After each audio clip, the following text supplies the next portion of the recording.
쇼펜하우어는 인간의 이기심을 아주 차갑게 바라본다. 당신은 상대 때문에 밤잠을 설치고 괴로워하지만 정작 그 사람은 당신의 고통을 전혀 신경 쓰지 않는다. 오히려 당신이 힘들어하는 모습에서 자신의 권력을 확인하며 즐거워할지도 모른다. 나만 손해보는 감정 소모는 말 그대로 쓸데없는 짓이다. 인간은 원래 서로에게 늑대다. 타인의 시선과 평가에 일희일비하는 것은 스스로 노예가 되겠다고 자처하는 짓이다. 이 문장 앞에서 잠시 멈추게 된다. 불편하다. 너무 단정적이라서 불편한 것이 아니다. 어딘가 찔리기 때문이다. 우리는 늑대라는 표현보다 노예라는 표현에서 더 움찔한다. 늑대는 남의 이야기처럼 들린다. 그러나 노예는 나의 이야기처럼 들린다. 내가 스스로 그렇게 만들었다는 말이 가슴 어딘가를 건드린다. 누군가의 말 한마디에 하루 전체가 무너진 적이 있다. 아침에 들은 그 말이 점심까지 따라왔고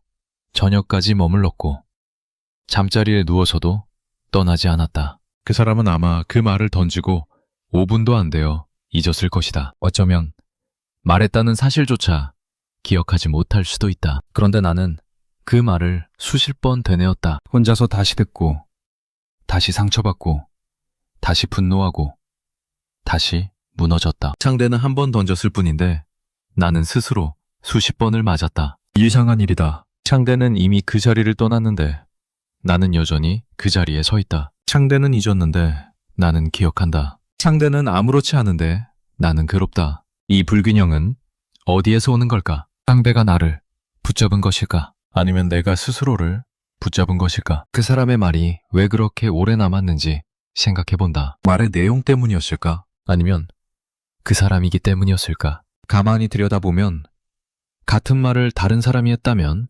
그렇게까지 흔들리지 않았을 것 같다. 그 사람이었기 때문에 그랬다. 그 사람의 인정이 필요했기 때문에 그랬다. 그 사람에게 좋은 모습을 보이고 싶었기 때문에 그랬다. 결국 내가 그 사람에게 어떤 힘을 부여했던 것이다. 상대가 그 힘을 가져간 것이 아니다. 내가 건네준 것이다. 우리는 어떤 사람들에게 유독 약하다. 그 사람의 표정 하나에 하루의 기분이 결정된다. 그 사람의 말투 하나에 나의 가치가 출렁인다. 그 사람이 웃으면 안심하고 그 사람이 무표정하면 불안해진다. 나는 분명 성인이고 나름의 삶을 살아온 사람인데 특정한 누군가 앞에서는 갑자기 흔들리는 존재가 되어버린다. 왜 그런 걸까? 그 사람이 특별히 대단한 사람이어서가 아니다. 그 사람이 나보다 나은 사람이어서도 아니다. 다만 내가 그 사람에게 무언가를 기대하고 있기 때문이다. 인정, 호감, 존중, 혹은 사랑. 그 기대가 클수록 상대는 커 보인다. 내가 원하는 것을 상대가 가지고 있다고 믿는 순간 나는 자동으로 작아진다. 상대가 나를 작게 만든 것이 아니다. 내 기대가 나를 작게 만든 것이다. 이것을 인정하기가 쉽지 않다. 우리는 대개 상대 탓을 하고 싶어 한다. 그 사람이 나쁜 사람이라서, 그 사람이 무례한 사람이라서, 그 사람이 배려가 없어서 내가 상처받은 것이라고 말하고 싶다. 물론 상대의 행동이 잘못된 경우도 있다. 그러나 같은 행동을 해도 어떤 사람에게는 상처가 되고 어떤 사람에게는 아무것도 아닌 이유가 있다. 그 차이는 상대에게 있지 않다. 나에게 있다. 내가 그 사람에게 얼마나 많은 것을 기대하고 있었는지. 그 기대의 크기만큼 상처의 크기가 결정된다. 가끔 이런 생각을 한다. 내가 정말로 괴로운 것은 상대의 행동 때문일까?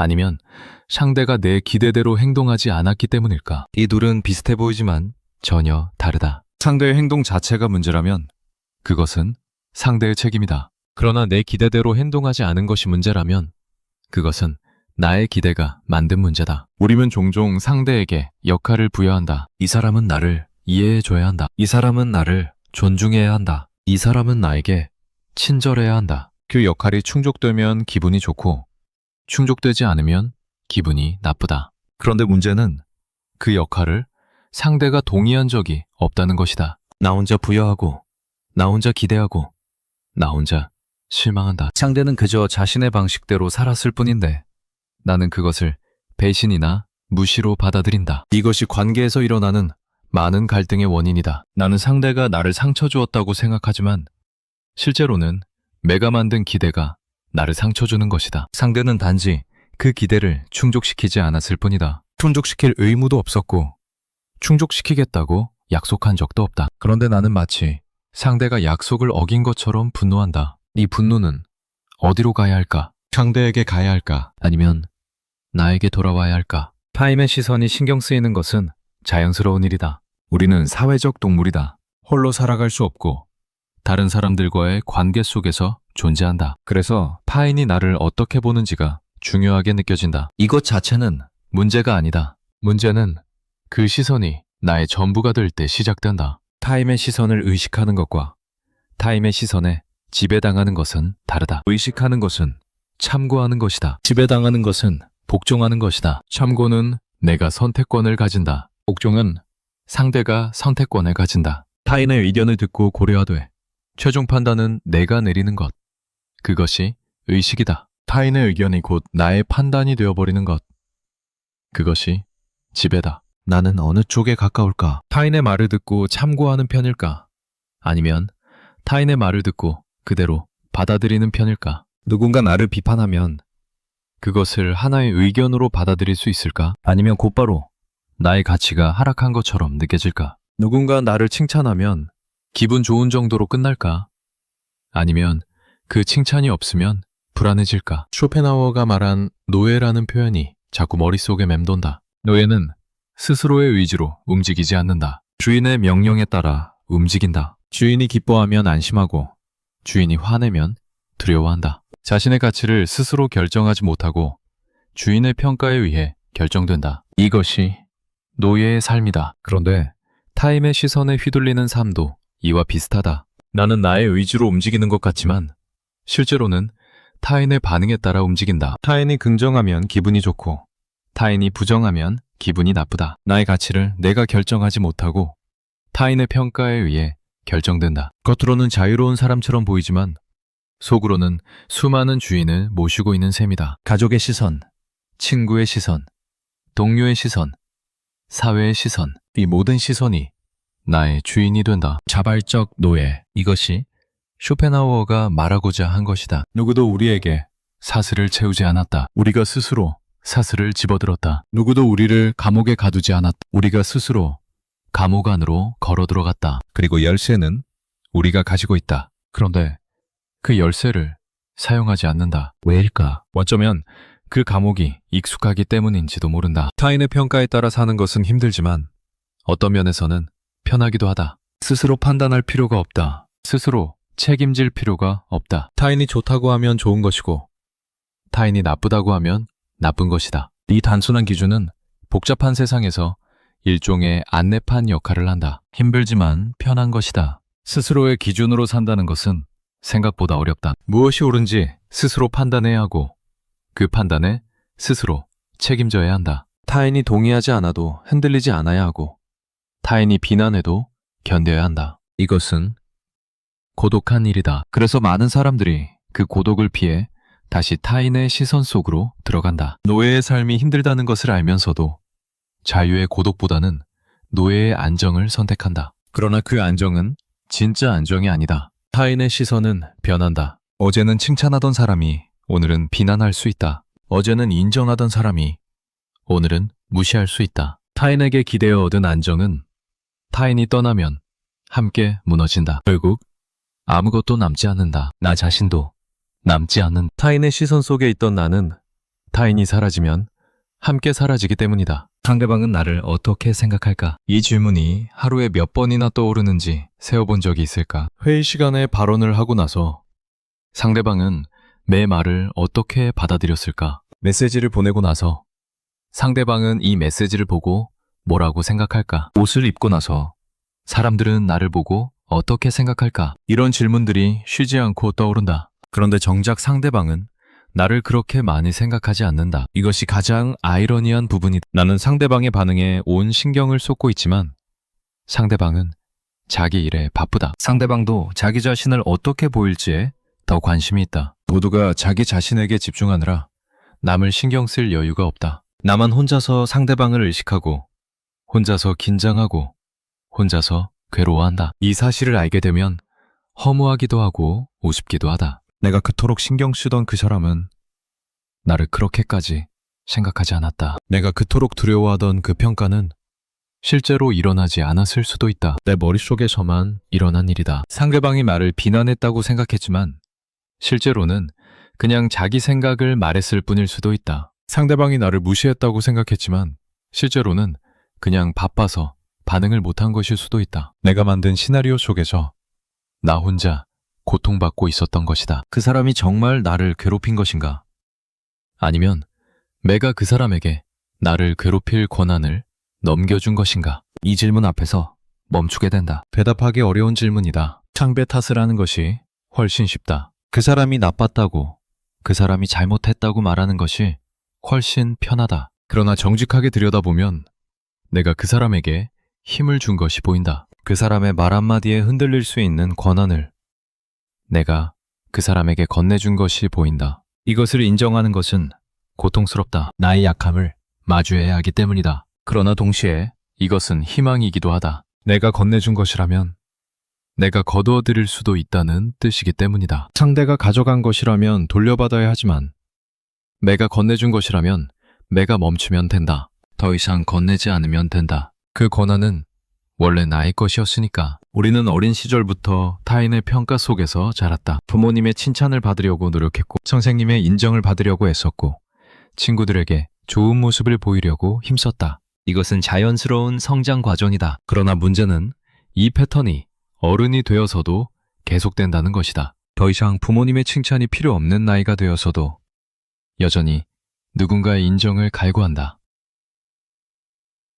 형태만 바뀌었을 뿐 패턴은 그대로다. 어린 시절에는 타인의 평가가 생존과 직결되어 있었다. 부모님의 사랑을 잃으면 위험했고 집단에서 배제되면 위험했다. 그래서 타인의 시선에 민감해지는 것은 생존 전략이었다. 그러나 지금은 다르다. 누군가 나를 싫어한다고 해서 생존이 위협받지 않는다. 누군가 나를 비난한다고 해서 삶이 끝나지 않는다. 그런데도 우리는 여전히 어린 시절의 패턴으로 반응한다. 타인의 부정적 평가가 마치 생존의 위협처럼 느껴진다. 이것은 과거의 잔재다. 더 이상 필요 없는 프로그램이 여전히 돌아가고 있는 것이다. 이것을 알아차리는 것만으로도 무언가 달라진다. 아, 이것은 과거의 나가 반응하는 것이구나. 지금의 나는 이렇게까지 흔들릴 필요가 없구나. 이 알아차림이 자동 반응을 멈추는 첫걸음이 된다. 늑대라는 표현으로 돌아가 본다. 인간은 원래 서로에게 늑대라는 말, 이 말이 지나치게 비관적으로 느껴질 수도 있다. 인간이 그렇게 나쁜 존재인가? 인간 사이에 진심은 없는가? 이런 반발이 생길 수 있다. 그러나 쇼펜하우어가 말하고자 한 것은 인간의 본성이 악하다는 것이 아니다. 인간은 기본적으로 자기 자신에게 관심이 있다는 것이다. 나는 나에게 가장 관심이 많다. 당신은 당신에게 가장 관심이 이것은 도덕적 판단의 대상이 아니다. 그냥 사실이다. 내가 밤새 괴로워했던 그 일을 상대방은 생각조차 안 하고 있을 수 있다. 내가 그토록 신경 쓰던 상대방의 평가를 상대방은 이미 잊었을 수 있다. 왜냐하면 상대방도 자기 인생을 사느라 바쁘기 때문이다. 이것이 냉정한 현실이다. 이 현실을 받아들이면 오히려 마음이 편해진다. 상대방이 나에 대해 무관심한 것이 섭섭한 게 아니라 당연한 것으로 받아들여진다. 상대방이 나를 특별히 신경 쓰지 않는다고 해서 내가 가치 없는 사람인 것이 아니다. 그냥 상대방도 자기 삶을 살고 있는 것이다. 마찬가지로 내가 누군가를 특별히 신경 쓰지 못했다고 해서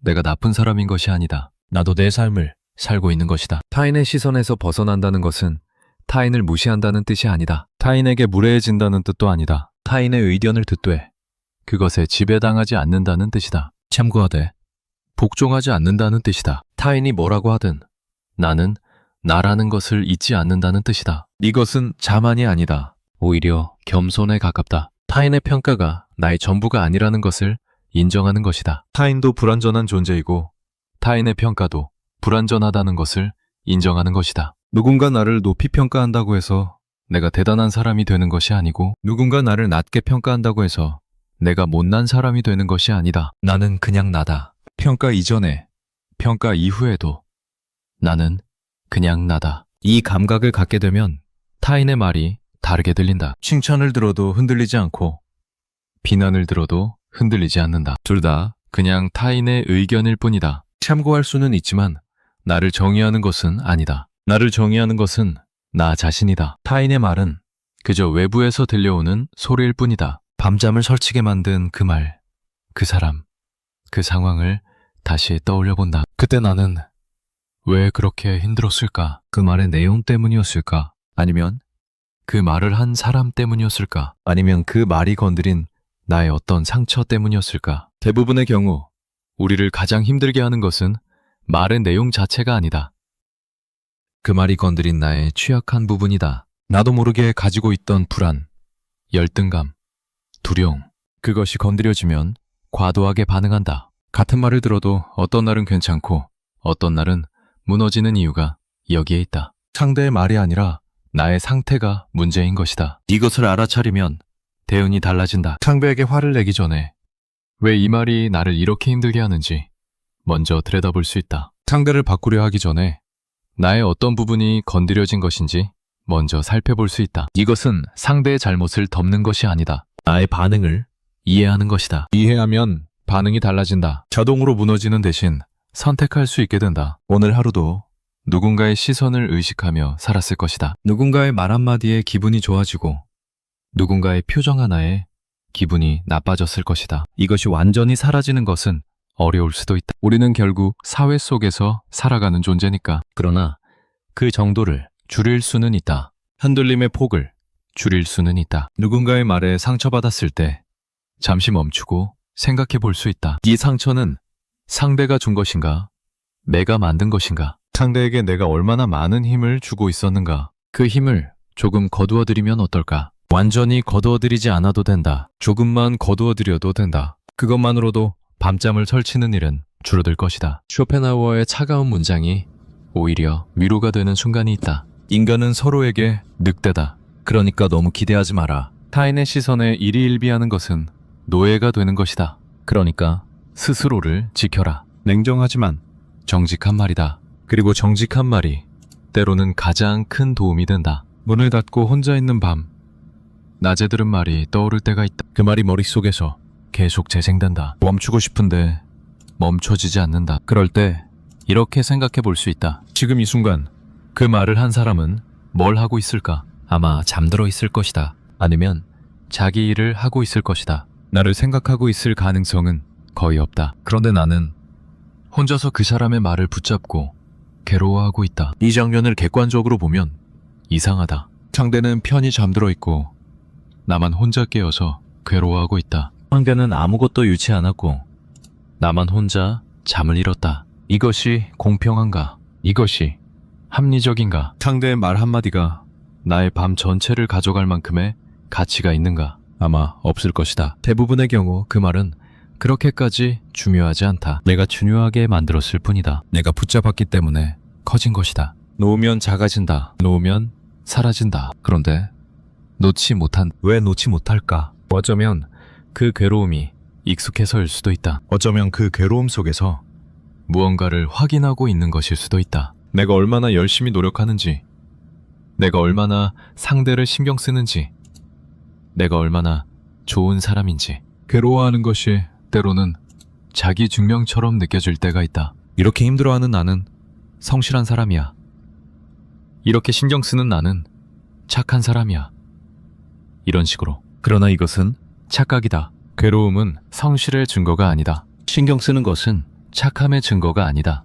그냥 습관일 뿐이다. 오래된 패턴일 뿐이다. 그리고 이 패턴은 바꿀 수 있다. 나의 가치는 내가 얼마나 괴로워하느냐로 결정되지 않는, 나의 가치는 내가 얼마나 타인을 신경 쓰느냐로 결정되지 않는다. 나의 가치는 이미 여기에 있다. 증명할 필요가 없다. 괴로워할 필요가 없다. 그냥 있는 그대로 가치가 있다. 이것을 믿기 어려울 수 있다. 평생 타인의 평가로 자신의 가치를 측정해왔다면 그 습관을 내려놓기가 쉽지 않다. 그러나 적어도 이것을 알아둘 수 있다.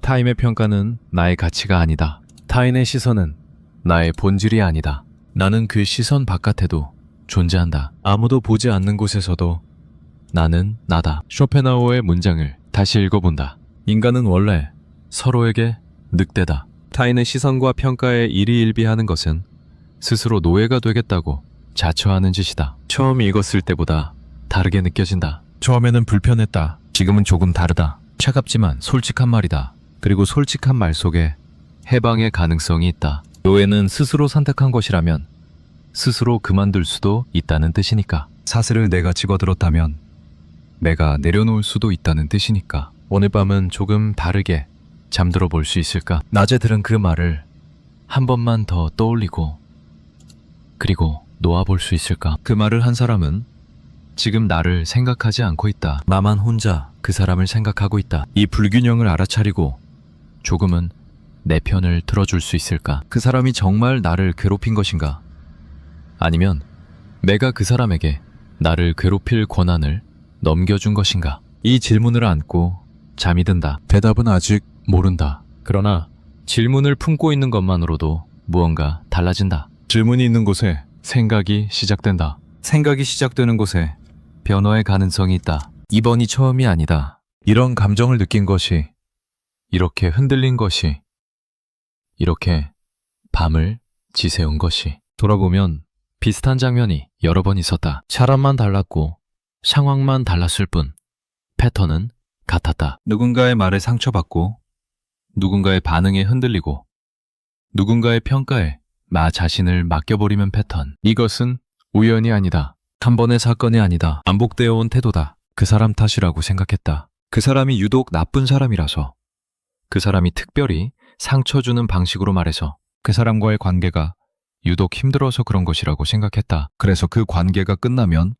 괜찮아질 것이라고 믿었다. 그런데 끝나고 나서 다른 관계가 시작되면 또 비슷한 일이 반복되었다. 사람이 바뀌어도 패턴은 바뀌지 않았다. 무대 위에 배우만 교체되었을 뿐 극본은 그대로였다. 가만히 과거를 훑어본다. 기억나는 장면들이 있다. 누군가의 인정을 갈구하며 애썼던 순간들, 누군가의 한마디에 무너졌던 순간들, 누군가의 무관심에 상처받았던 순간들. 사람은 달랐다. 때로는 가까운 사람이었고 때로는 그렇게 가깝지 않은 사람이었다. 때로는 중요한 관계였고 때로는 스쳐 지나가는 관계였다. 그런데 나의 반응은 늘 비슷했다. 상대의 평가에 흔들리고 상대의 시선에 나를 맞추고 상대의 인정 여부에 따라 하루의 기분이 결정되었다. 이것이 나의 성격이라고 생각했다. 원래 예민한 사람이라서, 원래 남의 눈치를 많이 보는 사람이라서, 원래 관계에서 상처를 잘 받는 사람이라서 그렇다고 생각했다. 성격이니까 바꿀 수 없다고,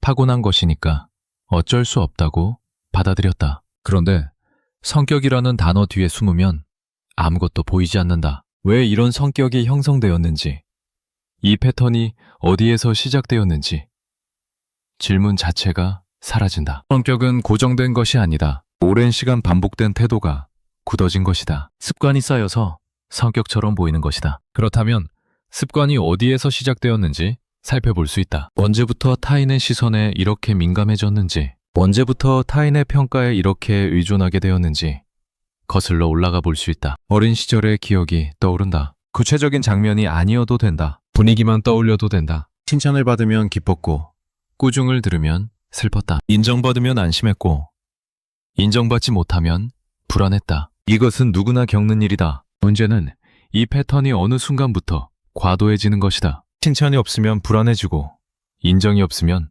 자신의 가치를 의심하게 되는 것이다. 어떤 환경에서는 이 패턴이 더 강화된다. 조건부로 사랑을 받은 경험이 있다면 착하게 굴 때만 칭찬을 받고, 그렇지 않으면 무시당한 경험이 있다면 인정받는 것과 사랑받는 것이 동일시된다. 인정을 잃는 것이 사랑을 잃는 것처럼 느껴진다. 그래서 인정을 잃지 않으려고 필사적으로 노력한다. 상대의 기대에 맞추려고 애쓰고 상대가 원하는 모습이 되려고 자신을 바꾼다. 이것이 습관이 되면 성인이 되어서도 같은 패턴을 반복한다. 물론 모든 것을 어린 시절 탓으로 돌릴 수는 없다. 그러나 패턴의 기원을 이해하면 그것이 바꿀 수 없는 운명이 아니라는 것을 알게 된다. 어느 시점에 형성된 습관이라면 그것은 해체될 수도 있다. 오래되었을 뿐 영원한 것은 아니다. 타인의 반응을 확인하는 습관을 생각해본다. 무언가를 하고 나서 자동으로 상대의 반응을 살핀다.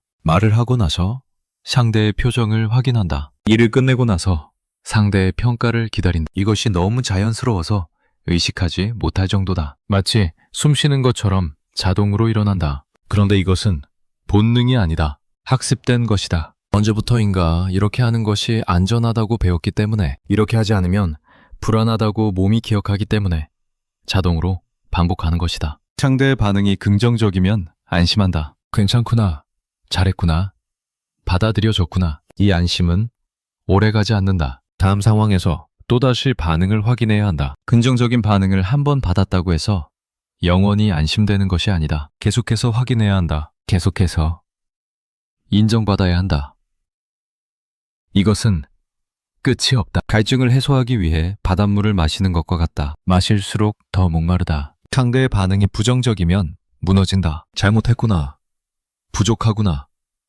거부당했구나. 이 무너짐은 상대의 반응에 비해 과도하다. 상대는 그저 자신의 의견을 말했을 뿐인데 나는 마치 존재 자체가 부정당한 것처럼 느낀다. 상대의 한마디가 나의 가치 전체를 결정하는 것처럼 받아들인다. 이것은 정확한 반응이 아니다. 과잉 반응이다. 그런데 이 과잉 반응이 너무 익숙해서 정상인 것처럼 느껴진다. 거절을 당했을 때를 생각해본다. 거절 자체는 흔한 일이다. 누구나 거절을 당한다. 요청이 받아들여지지 않을 때, 제안이 거부될 때, 관계가 원하는 대로 흘러가지 않을 때. 이런 일은 살면서 수없이 일어난다. 그런데 어떤 사람들에게 거절은 단순한 거절이 아니다. 나라는 존재의 거부처럼 느껴진다. 이 사람이 내 요청을 거절했다는 것은 이 사람이 나를 거부한다는 뜻이다. 이런 번역이 자동으로 일어난다. 요청과 나 자신이 분리되지 않는다. 요청이 거절되면 내가 거절된 것처럼 느껴진다. 이것은 논리적이지 않다. 요청은 요청이고 나는 나다. 요청이 받아들여지지 않았다고 해서 나의 가치가 떨어지는 것은 아니다. 그런데 감정은 그렇게 작동하지 않는다. 논리보다 빠르게 상처가 온다. 무시를 당했을 때도 마찬가지다. 상대가 내 말을 반응하지 않을 때, 상대가 나를 눈여겨보지 않을 때, 상대가 나보다 다른 것에 관심을 가질 때, 이런 상황에서 단순히 아쉬운 것이 아니라 존재감이 사라지는 것 같은 느낌이 든다. 상대의 시선 안에 내가 없으면 나 자신도 흐릿해지는 것 같다. 상대가 나를 인식해야 내가 존재하는 것 같다. 이것은 이상한 의존이다. 타인의 인식에 나의 존재가 걸려있다. 이 패턴을 관찰해본다. 판단하지 않고 그냥 바라본다. 왜 이렇게 되었을까 묻지 않고 그냥 이렇다는 것을 본다. 타인의 반응에 민감하다. 타인의 평가에 흔들린다. 타인의 인정이 없으면 불안하다. 이것이 지금의 상태다. 좋고 나쁨을 판단하기 전에 이것이 사실이라는 것을 먼저 인정한다. 이 패턴은 나를 보호하려는 시도에서 시작되었을 수 있다. 타인의 반응을 미리 살피면 갈등을 피할 수 있다. 타인의 기대에 맞추면 거부당할 위험이 줄어든다. 이것은 생존 전략이었다. 어느 시점에서는 필요했던 전략이었다. 문제는 그 전략이 더 이상 필요하지 않은 상황에서도 계속 작동한다는 것이다. 위험이 없는 곳에서도 경계를 푸지 못한다. 안전한 관계에서도 눈치를 본다. 이것을 알아차리는 것만으로도 무언가가 달라진다. 지금 내가 또 상대의 반응을 살피고 있구나. 지금 내가 또 상대의 평가를 기다리고 있구나. 알아차리면 자동 반응에 틈이 생긴다. 그 틈 사이로 다른 선택이 들어올 수 있다. 인정받으려는 욕구 자체는 자연스러운 것이다. 인간은 사회적 존재이고 타인과의 관계 속에서 자신을 확인한다. 완전히 고립된 상태에서 자기 자신만으로 충분한 사람은 거의 없다. 그래서 인정받고 싶은 마음이 드는 것은 당연하다. 문제는 인정받는 것이 자기 확인의 유일한 통로가 되어버릴 때 시작된다. 자기 확인의 통로가 여러 개 있다고 생각해본다. 타인의 인정도 그중 하나일 수 있다. 그러나 그것만 있는 것은 아니다. 스스로 무언가를 해냈을 때 느끼는 성취감, 자신의 가치관에 맞게 행동했을 때 느끼는 일관성, 아무도 보지 않는 곳에서도 자신답게 있을 때 느끼는 안정감, 이런 것들도 자기 확인의 통로가 될 수 있다. 그런데 타인의 인정에 과도하게 의존하면 다른 통로들이 막혀버린다. 오직 타인의 눈을 통해서만 자신을 볼 수 있게 된다. 이 상태에서는 타인이 없으면 내가 없다. 타인의 시선이 없으면 나를 확인할 방법이 없다. 혼자 있으면 불안하다. 아무도 나를 보지 않으면 내가 사라지는 것 같다. 이것은 극단적인 표현 같지만 어느 정도는 많은 사람들이 경험하는 것이다. 혼자 있을 때 공허한 느낌, 아무도 없을 때 존재감이 희미해지는 느낌, 이것이 타인의 시선에 의존하는 삶의 결과다. 언제부터 타인의 평가가 이렇게 중요해졌을까? 처음부터 그랬던 것은 아닐 것이다. 어느 순간부터 타인의 반응을 살피는 것이 습관이 되었다. 어느 순간부터 타인의 인정 없이는 안심할 수 없게 되었다. 그 순간이 정확히 언제인지 기억나지 않을 수도 있다. 그러나 분명히 시작점은 있었다. 그리고 그 시작점 이후로 패턴이 강화되어 왔다. 패턴이 강화되는 방식은 이렇다. 타인의 인정을 받으면 기분이 좋다. 그래서 다시 인정을 받으려 한다. 인정을 받지 못하면 기분이 나쁘다. 그래서 인정을 받지 못하는 상황을 피하려 한다. 이 반복 속에서 타인의 인정은 점점 더 중요해진다. 인정이 있어야 좋고 인정이 없으면 나쁘다. 이 단순한 공식이 삶 전체를 지배하게 된다. 이것은 중독과 비슷하다. 무언가에 의존하면 그것 없이는 기능하기 어려워진다. 타인의 인정에 의존하면 인정 없이는 자신을 근정하기 어려워진다. 인정이 있어야 나는 괜찮은 사람이다. 인정이 없으면 나는 부족한 사람이다. 이 공식이 내면에 새겨진다. 그리고 이 공식에서 벗어나기가 점점 어려워진다. 누군가를 만나기 전에 긴장하는 자신을 발견한 적이 있을 것이다. 어떻게 보일까? 무슨 말을 해야 할까? 상대가 나를 어떻게 생각할까? 이런 생각들이 머릿속을 채운다. 만남 자체보다 만남에서의 나의 이미지가 더 중요해진다. 상대와 함께하는 시간보다 상대에게 어떻게 보이는지가 더 신경 쓰인다. 이것은 피곤한 일이다. 만남이 끝나고 나면 지쳐있다. 즐거웠어야 할 시간이 피로로 남는다. 만남이 끝나고 나서도 마음이 편하지 않다. 내가 무슨 말을 했지? 상대가 어떤 표정을 지었지? 혹시 이상하게 보이지는 않았을까? 지나간 장면들을 반복 재생한다. 잘못한 것 같은 부분을 찾아낸다. 실제로 잘못한 것이 아니어도 잘못한 것처럼 믿겨지는 부분을 만들어낸다. 그리고 그것 때문에 불안해한다. 상대는 이미 그 만남은 잊었을 수도 있는데 나 혼자서 계속 그 장면 속에 머물러 있다. 이것이 반복되면 사람을 만나는 것 자체가 부담스러워진다. 만남은 평가의 장이 되고 나는 항상 시험을 보는 사람이 된다. 편안하게 누군가와 함께 있는 것이 어려워진다. 항상 긴장하고 항상 살피고 항상 신경 쓴다. 이것은 관계가 아니다. 성과를 내야 하는 업무에 가깝다. 타인의 시선에 민감한 사람들은 종종 타인의 감정에도 민감하다. 상대가 기분이 좋으면 같이 기분이 좋고 상대가 기분이 나쁘면 같이 기분이 나빠진다. 상대의 감정이 나의 감정에 직접 영향을 미친다. 이것은 공감 능력이라고 할 수도 있지만 과도해지면 문제가 된다. 나의 감정이 없어지고 상대의 감정만 남기 때문이다. 상대가 화가 나 있으면 내가 뭔가 잘못한 것 같다. 실제로 내가 잘못한 것이 아니어도 그렇게 느낀다. 상대의 기분이 나빠진 이유가 나와 전혀 관계없는 것이어도 왠지 내 탓인 것 같다. 이것은 책임감이 아니다. 나인 책임이다. 내가 책임질 필요 없는 것까지 책임지려 한다. 상대의 감정은 상대의 것인데 그것을 내가 해결해야 할 것처럼 느낀다. 이 패턴 속에서는 경계가 사라진다. 나와 타인의 경계, 나의 감정과 타인의 감정의 경계, 타인의 것이 나의 것이 되고 나의 것은 어딘가로 사라진다. 타인을 돌보느라 나를 돌보지 못한다. 타인의 기분을 살피느라 나의 기분을 살피지 못한다. 이것이 오래 지속되면 나 자신이 누구인지 잊어버린다. 타인의 시선 속에 있는 나만 남고 시선 밖의 나는 흐릿해진다. 한 발짝 뒤로 물러나서 이 모든 것을 바라본다. 타인의 평가에 흔들리는 것, 타인의 인정을 갈구하는 것, 타인의 반응 없이는 안심하지 못하는 것, 이것들은 서로 연결되어 있다. 하나의 패턴을 이루고 있다. 그리고 이 패턴은 오랜 시간에 걸쳐 형성되었다. 하루아침에 만들어진 것이 아니다. 이 패턴이 나쁜 것이라고 단정 짓지 않는다. 이 패턴이 있기 때문에 타인에게 친절할 수 있었던 순간도 있었을 것이다. 이 패턴이 있기 때문에 관계에서 세심하게 배려할 수 있었던 순간도 있었을 것이다. 모든 것이 나쁜 것만은 아니다. 다만 이 패턴이 나를 힘들게 한다면 그것을 인식하고 조절할 필요가 있다. 패턴을 없애는 것이 아니라 패턴에 지배당하지 않는 것이다. 패턴을 인식하는 것이 첫걸음이다. 아, 내가 또 상대의 반응을 기다리고 있구나. 아, 내가 또 상대의 평가에 흔들리고 있구나. 이렇게 알아차리면 자동 반응에서 벗어날 수 있는 여지가 생긴다. 알아차림과 반응 사이에 틈이 생긴다. 그 틈에서 다르게 선택할 수 있다. 인정받지 못했을 때 느끼는 감정을 가만히 들여다본다. 서운함, 분노, 슬픔,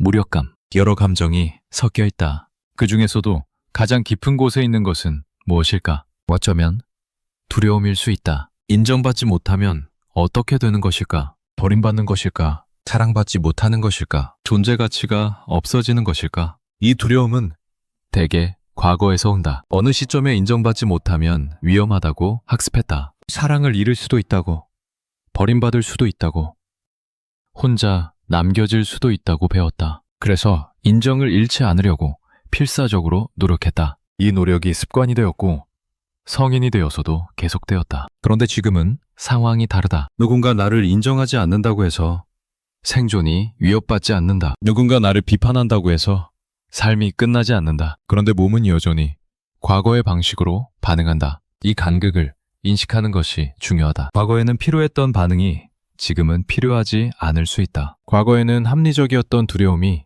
지금은 더 이상 합리적이지 않을 수 있다. 이것을 알면 두려움이 찾아왔을 때 조금 다르게 대응할 수 있다. 아, 이것은 과거의 두려움이구나. 지금 이 상황에서 정말로 위험한 것은 없구나. 상대의 반응을 확인하고 싶은 충동이 올라올 때가 있다. 상대가 어떻게 생각하는지 알고 싶고 상대가 나를 어떻게 보는지 확인하고 싶다. 이 충동은 강렬하다. 확인하지 않으면 불안하다. 확인해야만 안심이 된다. 그래서 확인한다. 그리고 잠시 안심한다. 그러나 곧 다시 확인하고 싶어진다. 한 번의 확인으로는 충분하지 않다. 계속 확인해야 한다. 이것은 끝이 없는 순환이다. 확인하면 잠시 안심하고 불안해지면 다시 확인하고 확인하면 잠시 안심하고 이 순환에서 벗어나려면 확인하지 않고 불안을 견디는 연습이 필요하다. 불안이 찾아와도 바로 확인하지 않고 그 불안과 잠시 함께 있어 본다. 불안은 불편하지만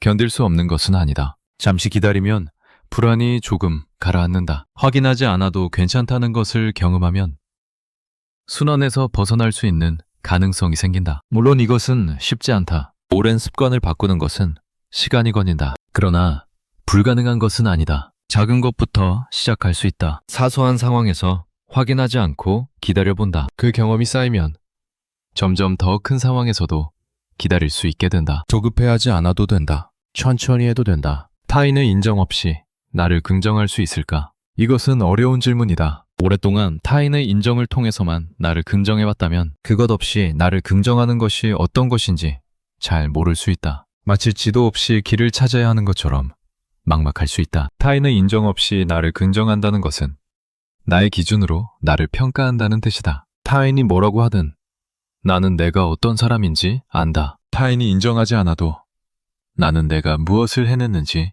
안다. 이 알미 내면에 있으면 타인의 평가에 덜 흔들린다. 타인의 칭찬을 받으면 기분 좋지만 칭찬이 없어도 괜찮다. 타인의 비난을 받으면 불쾌하지만 비난 때문에 무너지지 않는다.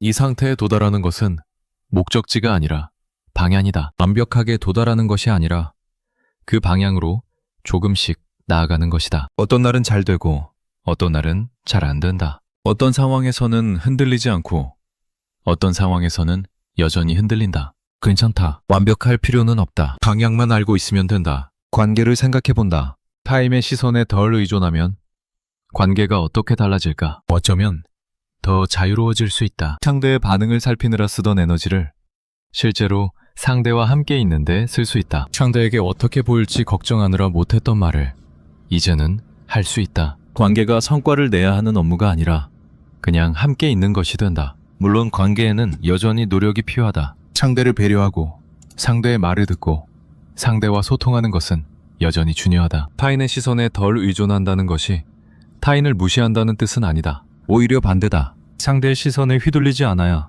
상대를 있는 그대로 볼 수 있다. 상대의 평가에 집착하지 않아야 상대와 진짜 연결될 수 있다. 상대의 시선 속에서 나를 찾으려 하면 상대가 보이지 않는다. 나에게 비친 상대의 시선만 보인다. 내가 보고 싶은 것만 보인다. 그러나 상대의 시선에서 벗어나면 상대 자체가 보인다. 상대가 실제로 어떤 사람인지, 상대가 실제로 무엇을 말하고 있는지 보인다. 이것이 진짜 관계의 시작이다. 반복되어 온 태도를 바꾸는 것은 오래 걸린다. 오랜 시간에 걸쳐 형성된 습관이기 때문이다. 하루아침에 바뀌지 않는다. 어느 날은 예전처럼 반응하고 어느 날은 조금 다르게 반응한다. 두 걸음 전진하고 한 걸음 후퇴한다.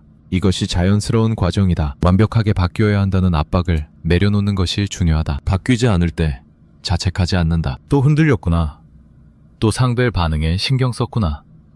이렇게 관찰만 한다. 판단하지 않는다. 자책은 또 다른 형태의 타인의 시선이다. 내 안에 있는 또 다른 평가자의 시선이다. 그 시선에서도 벗어나야 한다. 나를 평가하지 않는다. 나를 관찰만 한다. 작은 변화를 알아차린다. 예전 같으면 하루 종일 괴로워했을 일이 오늘은 반나절만 괴로웠다. 예전 같으면 바로 상대의 반응을 확인했을 텐데 오늘은 잠시 기다렸다. 이런 작은 변화들이 쌓인다. 큰 변화는 작은 변화들의 축적이다. 조급해하지 않아도 된다. 왜 나는 늘 상대의 반응을 확인한 뒤에야 비로소 안심하는가? 네 질문을 던지고 대답을 서두르지 않는다. 질문 자체가 중요하다. 이 질문을 품고 있으면 자동으로 반응하던 것을 의식하게 된다. 아, 지금 내가 반응을 확인하려 하고 있구나. 아, 지금 내가 안심하려고 상대의 얼굴을 살피고 있구나. 이 알아차림이 변화의 시작이다. 상대의 반응 없이도 안심할 수 있다면 어떨까? 내가 뭔가를 했고 그것이 끝났고 상대가 어떻게 생각하든 그것은 상대의 일이라고 받아들일 수 있다면 어떨까? 상대의 반응은 참고사항이지 판결문이 아니라고 느낄 수 있다면 어떨까? 그런 상태가 가능하다면 지금보다 훨씬 자유로울 것이다. 물론 완전히 상대의 반응에 무관심해지는 것은 바람직하지 않을 수 있다. 우리는 관계 속에서 살아가니까 다만 상대의 반응에 지배당하지 않는 것은 가능하다. 신경 쓰되 휘둘리지 않는 것은 가능하다. 참고하되 복종하지 않는 것은 가능하다. 그 균형점을 찾아가는 것이 지금 해야 할 일이다. 이 모든 것을 알아차리고 다시 일상으로 돌아간다. 매일도 사람들을 만날 것이다. 매일도 상대의 반응을 살피는 자신을 발견할 수 있다. 그때 알아차린다. 아, 또 그러고 있구나. 그리고 부드럽게 놓아준다. 자책하지 않는다. 그냥 알아차리고 놓아주고 다시 현재로 돌아온다. 패턴은 하루아침에 사라지지 않는다. 그러나 알아차림이 쌓이면 패턴의 힘이 약해진다. 자동으로 반응하던 것에 틈이 생긴다. 그 틈에서 다르게 선택할 수 있는 가능성이 열린다. 조금씩 천천히 그러나 분명히 무언가가 달라진다. 오래된 습관은 나쁜 적이 아니다. 과거에 내가 살아남기 위해 만든 전략이다. 그 전략 덕분에 여기까지 왔다. 다만 이제는 그 전략이 필요하지 않을 수 있다. 감사히 인정하고 부드럽게 내려놓는다. 새로운 방식을 배울 준비가 되었다. 이것은 나만의 이야기가 아니다. 지금 이 순간에도 수많은 사람들이 비슷한 밤을 보내고 있다. 누군가의 말 한마디에 잠을 설치고 누군가의 시선에 자신을 맞추고 누군가의 인정을 기다리며 불안해한다. 장소도 다르고 상황도 다르고 관계도 다르지만 패턴은 같다. 타인의 눈을 통해 자신을 확인하려는 패턴, 타인의 평가에 자신의 가치를 맡기는 패턴. 이것은 개인의 성격 문제가 아니다. 인간이라는 존재가 오래전부터 빠져온 보편적 함정이다. 역사를 거슬러 올라가도 같은 이야기가 반복된다. 시대가 달라지고 문화가 달라지고 언어가 달라져도 인간은 늘 타인의 시선 앞에서 흔들렸다. 권력자의 눈치를 보던 사람들, 공동체의 평판을 두려워하던 사람들, 신의 시선 아래서 자신을 점검하던 사람들. 형태만 달랐을 뿐 본질은 같았다. 누군가의 눈이 나를 보고 있고 그 눈에 비친 내가 진짜 나라고 믿는 것. 이것이 인간이 수천 년 동안 반복해온 습성이다. 왜 인간은 이렇게 되었을까? 진화의 관점에서 보면 타인의 시선에 민감한 것은 생존에 유리했다. 무리에서 배제되면 위험했다. 혼자서는 살아남기 어려웠다. 그래서 무리의 눈치를 보고 무리의 기대에 맞추고 무리에서 인정받으려 애썼다. 이것은 생존 전략이었다. 타인의 시선에 민감한 개체가 더 오래 살아남았고 그 유전자가 전해졌다. 지금 우리가 타인의 평가에 흔들리는 것은 수만 년에 걸쳐 형성된 본능의 잔재다. 그러나 지금은 상황이 다르다. 누군가 나를 싫어한다고 해서 생존이 위협받지 않는다. 무리에서 배제당해도 굶어 죽지 않는다. 혼자서도 살아갈 수 있는 시대다. 그런데 몸은 여전히 과거의 방식으로 반응한다. 타인의 부정적 평가가 생명의 위협처럼 느껴진다. 타인의 거부가 존재의 위기처럼 다가온다. 뇌는 여전히 수만 년 전의 프로그램을 돌리고 있다. 이것은 개인의 잘못이 아니다. 누구나 이런 본능을 가지고 태어난다. 다만 그 본능이 지금의 환경에 맞지 않을 뿐이다. 과거에는 합리적이었던 반응이 지금은 과잉 반응이 된 것이다. 이것을 알면 자신을 덜 탓하게 된다. 나만 유독 약한 것이 아니다. 인간이라는 종 전체가 이런 취약점을 안고 있다. 사회는 이 본능을 더욱 강화한다. 어릴 때부터 평가받으며 자란다. 성적으로 줄을 세우고 순위를 매기고 비교한다. 잘하면 칭찬받고 못하면 무시당한다. 이 과정에서 타인의 평가가 자기 가치와 동일시된다. 좋은 평가를 받으면 가치 있는 사람이고 나쁜 평가를 받으면 가치 없는 사람이라는 공식이 내면에 새겨진다. 이 공식은 성인이 되어서도 계속된다. 일터에서, 관계에서, 사회에서 끊임없이 평가받는다. 인정받으면 안심하고 인정받지 못하면 불안해한다. 이것이 당연한 것처럼 여겨진다. 그래서 의문을 품지 않는다. 왜 타인의 평가가 이렇게 중요한지, 왜 타인의 인정 없이는 스스로를 긍정하지 못하는지 질문하지 않는다. 그냥 그런 것이라고, 원래 그런 것이라고 받아들인다. 그러나 이것은 원래 그런 것이 아니다. 만들어진 것이다. 진화가 만든 본능 위에 사회가 구조를 더 씌운 것이다. 본능만으로는 이 정도로 강하지 않았을 것을 사회가 증폭시킨 것이다. 평가와 비교와 경쟁의 구조가 타인의 시선에 대한 의존을 더욱 깊게 만들었다. 한 발짝 뒤로 물러나서 인간이라는 존재를 바라본다. 이상한 존재다. 스스로 생각할 수 있는 능력이 있으면서 그 생각을 타인에게 맡긴다. 스스로 판단할 수 있는 능력이 있으면서 그 판단을 타인에게 의존한다. 자유로울 수 있는 존재이면서 스스로 사슬을 집어든다. 이것이 인간이다. 누구도 사슬을 채워주지 않았다. 스스로 집어들었다. 누구도 감옥에 가두지 않았다. 스스로 들어갔다. 그리고 열쇠를 가지고 있으면서도 사용하지 않는다. 밖으로 나갈 수 있는데 나가지 않는다. 왜일까? 어쩌면 그 감옥이 익숙하기 때문일 수 있다. 어쩌면 밖이 더 무섭기 때문일 수 있다. 자유에는 책임이 따르고 책임은 무겁다. 차라리 타인의 시선 속에 있는 것이 편하다. 누군가 방향을 정해주면 따라가면 된다. 스스로 결정하지 않아도 된다. 이것을 비난할 수 없다. 인간이라면 누구나 이런 유혹을 느낀다. 자유보다 안정을 선택하고 싶은 유혹, 책임보다 의존을 선택하고 싶은 유혹. 이것은 나약함이 아니다. 인간이라는 존재의 조건이다. 다만 그 조건 안에서 어떻게 살 것인지는 선택의 문제다. 쇼펜하우어가 말한 늑대를 다시 생각해본다. 인간은 서로에게 늑대라고 했다. 이 말은 인간의 본성이 악하다는 뜻이 아니다. 인간은 기본적으로 자기 자신에게 관심이 있다는 뜻이다. 나는 나에게 가장 중요하고 당신은 당신에게 가장 중요하다. 이것은 도덕적 판단의 대상이 아니라 사실이다. 그런데 우리는 이 사실을 잊는다. 상대가 나를 특별히 생각해 줄 것이라고 기대한다. 상대가 나를 배려해 줄 것이라고 믿는다. 그리고 그 기대가 충족되지 않으면 상처받는다. 상대는 그저 자기 삶을 살았을 뿐인데 나는 배신당한 것처럼 느낀다. 이 간극에서 고통이 생긴다. 늑대는 밖에 있는 것이 아니다. 내가 스스로에게 허락한 것이다. 상대에게 나를 상처 줄 권한을 내가 건네주었다. 상대의 말 한마디에 흔들릴 수 있는 힘을 내가 부여했다. 상대는 그 힘을 가져간 것이 아니다. 내가 준 것이다. 그렇다면 거두어들이는 것도 나의 몫이다. 노예라는 표현을 다시 생각해본다. 노예는 스스로의 의지로 움직이지 않는다. 주인의 명령에 따라 움직인다. 주인이 기뻐하면 안심하고 주인이 화내면 두려워한다. 자신의 가치를 스스로 결정하지 못하고 주인의 평가에 의해 결정된다. 타인의 시선에 휘둘리는 삶도 이와 다르지 않다. 겉으로는 자유로운 것처럼 보인다. 아무도 명령하지 않고 아무도 강요하지 않는다. 그러나 내면에서는 수많은 주인을 모시고 있다. 가족의 시선, 친구의 시선,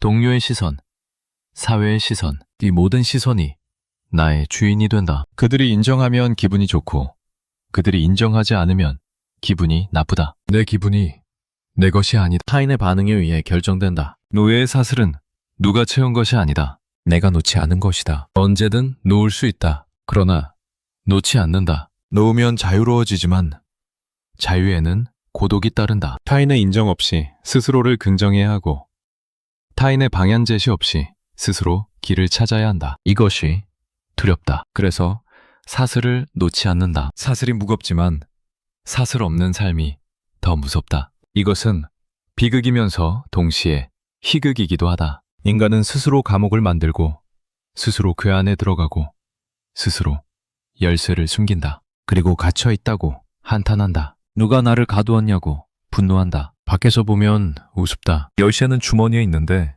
문은 안에서 잠긴 것인데 왜 나가지 못하느냐고. 그러나 안에 있는 사람에게는 그것이 전부다. 그 감옥이 세상의 전부다. 인간이라는 존재는 이런 모순을 안고 살아간다. 자유를 원하면서 자유를 두려워한다. 인정받고 싶으면서 인정에 지쳐간다. 타인의 시선에서 벗어나고 싶으면서 타인의 시선 없이는 불안하다. 이 모순은 해결되지 않는다. 다만 인식될 뿐이다. 인식한다고 해서 모순이 사라지지는 않는다. 그러나 인식하면 모순과 함께 사는 방법을 찾을 수 있다. 이것을 문제로 보면 해결해야 할 것이 된다. 그러나 문제로 보지 않으면 그냥 풍경이 된다. 인간이라는 존재의 풍경, 아름답지도 추하지도 않은 그냥 그런 풍경. 그 풍경 안에서 우리는 살아간다. 해결하려 하지 않고 그냥 살아간다. 자유에 대해 생각해본다. 자유란 무엇일까? 아무런 제약 없이 원하는 대로 하는 것일까? 그렇다면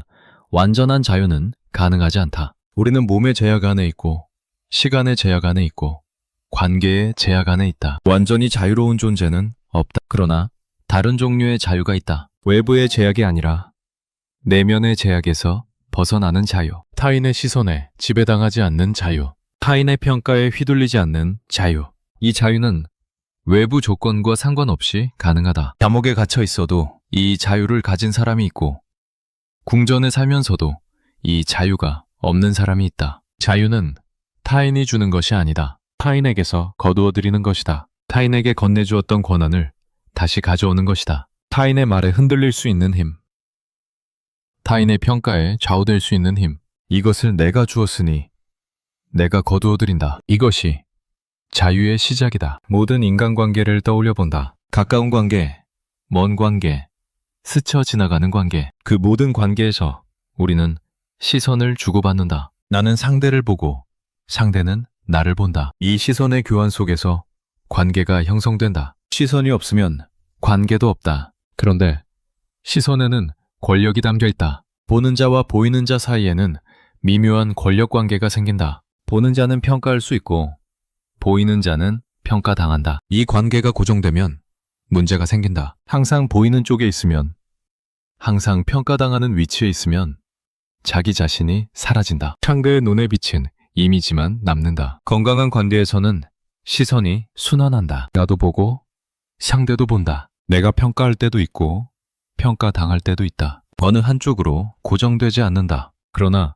타인의 시선에 과도하게 의존하는 사람은 항상 보이는 쪽에 선다. 스스로를 보는 것보다 남에게 보이는 것에 더 익숙하다. 이것이 불균형을 만든다. 인류의 역사를 보면 타인의 시선에서 벗어나려는 시도가 있었다. 철학자들은 질문했다. 진짜 나는 누구인가? 타인이 보는 내가 진짜인가? 아니면 타인이 보지 않는 곳에 있는 내가 진짜인가? 수행자들은 시도했다. 외부의 시선에서 벗어나 내면을 들여다보려 했다. 명상과 침묵과 고독 속에서 타인 없이도 존재할 수 있는 자신을 찾으려 했다. 이런 시도들이 말해주는 것이 있다. 타인의 시선에 의존하는 것이 인간의 보편적 조건이라는 것. 그리고 그 조건에서 벗어나려는 노력 또한 인간의 보편적 시도라는 것. 이것은 예로부터 있어 왔고 지금도 계속되고 있다. 새로운 문제가 아니다. 오래된 문제다. 그리고 완전히 해결된 적이 없는 문제다. 완전히 해결되지 않는다는 것을 받아들이면 마음이 편해진다. 이것은 정복해야 할 적이 아니다. 함께 살아가야 할 조건이다. 타인의 시선에 민감한 것은 없앨 수 없다. 다만 그것에 지배당하지 않을 수는 있다. 민감하되 휘둘리지 않는 것. 의식하되 복종하지 않는 것. 이것이 가능한 최선일 수 있다. 밤에 혼자 있는 시간을 생각해본다. 아무도 나를 보지 않는 시간, 타인의 시선이 없는 시간. 이 시간에 나는 누구인가? 타인의 눈에 비친 나와 아무도 보지 않을 때의 나는 같은가?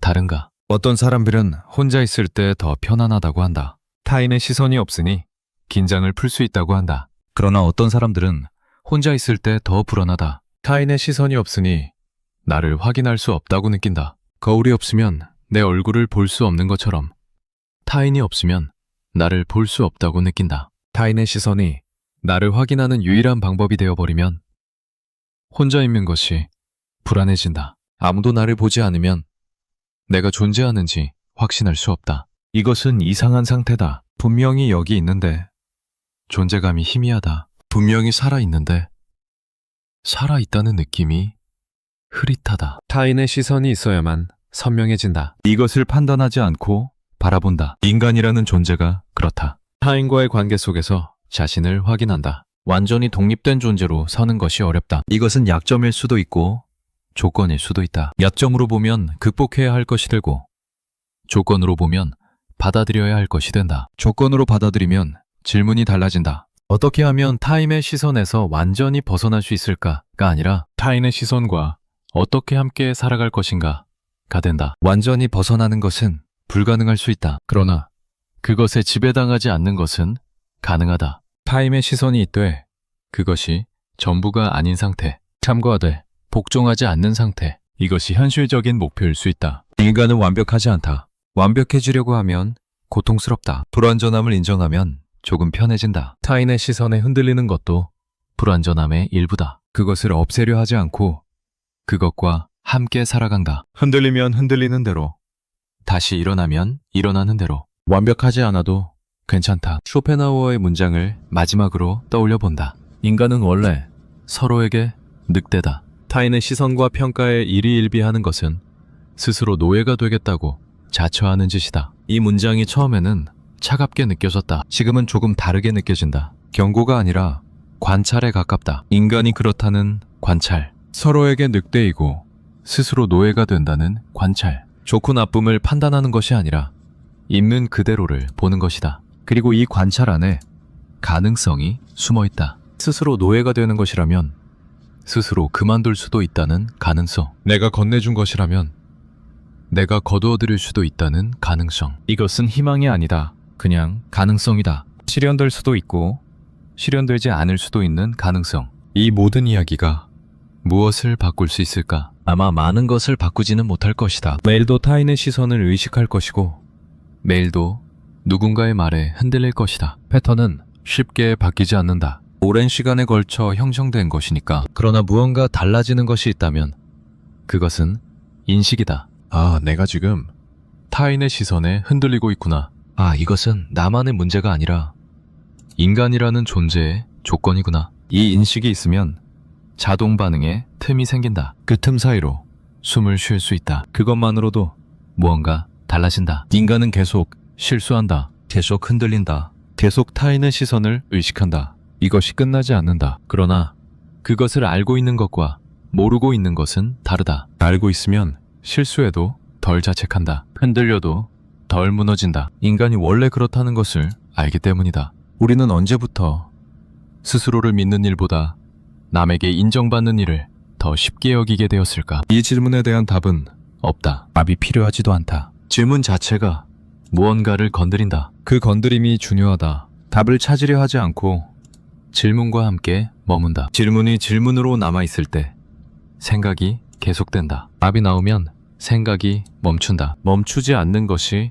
중요하다. 스스로를 믿는 일은 어렵다. 남에게 인정받는 일은 쉬워 보인다. 상대가 고개를 끄덕이면 확인이 된다. 명확하다. 그러나 스스로를 믿는 것은 확인할 방법이 없다. 내가 나를 믿는다고 해서 누가 인정해주지 않는다. 외롭다. 그래서 더 어렵다. 그러나 남에게 받는 인정은 빌려온 것이다. 상대가 떠나면 함께 사라진다. 스스로를 믿는 것은 내 안에 있는 것이다. 누가 가져가지 않는다. 어느 쪽이 더 든든할까? 빌려온 것과 내 안에 있는 것. 답은 분명해 보이지만 선택은 분명하지 않다. 인간이 그렇다. 긴 이야기를 마친다. 결론은 없다. 맞음도 없다. 실천 방안도 없다. 그냥 여기까지 왔다. 쇼펜하우어의 문장에서 시작해서 여기까지 왔다. 무엇이 달라졌을까? 아마 많이 달라지지는 않았을 것이다. 그러나 무언가 남아있다면 그것으로 충분하다. 타임의 시선 속에서 자신을 찾으려는 오래된 습성. 그것이 만들어낸 수많은 자발적 노예들.